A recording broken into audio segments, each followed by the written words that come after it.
ஆகாயம் இத்தனை நாள் மண் மீது வீழாமல் தூணாக தாங்குவது காதல்தான். ஆண்டாண்டு காலங்கள் பூலோகம் பூக்க அழகான காரணமே காதல்தான். பஞ்சபூதங்கள் யாவும் காதலின் அடிமை, நாட்கள் 7 காதலின் கிழமை, 9 கோள்களும் காதலை சுற்றி வரும். மரம் ஏற ஏணியை தந்தால் மலையில் ஏறி கொடியேற்றும், குண்டூசி கையில் தந்தால் கிணறே தோண்டிவிடும். வெறுங்கல்லை வைரக்கல்லாய் காதல் பார்வை மாற்றிவிடும், வெந்நீரில் விட்டால் கூட காதல் மீன் நீந்தும்.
கஷ்டம் காதலுக்கு இஷ்டம், வெற்றி பெற வேண்டும் என்றால் காதல் எதையும் தாங்கிடுமே. முட்டும் கதவுகளை தட்டும், சறுக்கு விழும் பாதை எல்லாம் வெற்றி படியாய் மாற்றிடுமே. அண்ணாந்து பார்க்காமல் விண்மீனை வீழ்த்திவிடும், துணையாரும் இல்லாமல் ஜெயித்திடுமே. இது நெருப்பில் செய்த இரும்பு வளையமே, இருமனம் விரும்பி துணிந்து நுழையுமே. பயங்களும் தயக்கமும் விடுமுறை எடுத்திடுமே. வேரோடு வேர்வை ஊற்றி காதல் என்றும் வென்றுவிடும், பெரியோடு ஓடும் போது தடையை உடைத்துவிடும். கடல் நீரை தேக்கும் போது உப்பாய்த்தானே மாறிவிடும், கண்ணீரை தேக்கும் காதல் முத்தாய் மாற்றிவிடும்.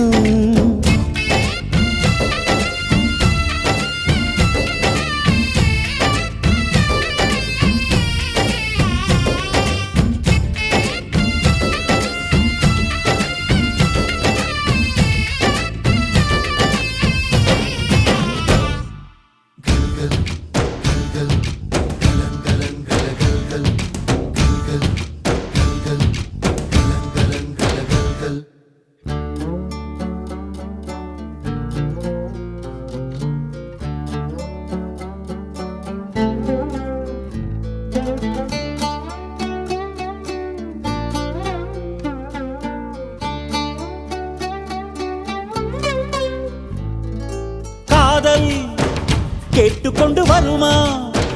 தோட்டத்துக்குள் பறவை வந்தால் வேலி என்ன தடுத்திடுமா? காதல் காட்டு செடி போலே கட்டளைகள் போடும் போதும் பூக்கள் பூக்க மறுத்திடுமா? புலி வாழும் குகையுள்ளே கிளி வாழும் வீரத்தை மனதோடு தந்திடுமே காதல்தான். இது போகும் வழியோ வெற்று பாதை, திரும்பும் வழியோ வெற்றி பாதை. விரும்பிய இதயத்தை அடைந்திடும் பயணம் இது. கடல் தாண்டும் பறவைக்கெல்லாம் வழியில் மரங்கள் கிடையாது, ஆனாலும் கண்டம் தாண்டும் சிறகுகள் வலிக்காது. மலையேறும் எறும்பின் கால்கள் வெயிலை மிதித்து உடையாது, மனதோடு காதல் வந்தால் மனிதா தடையேது.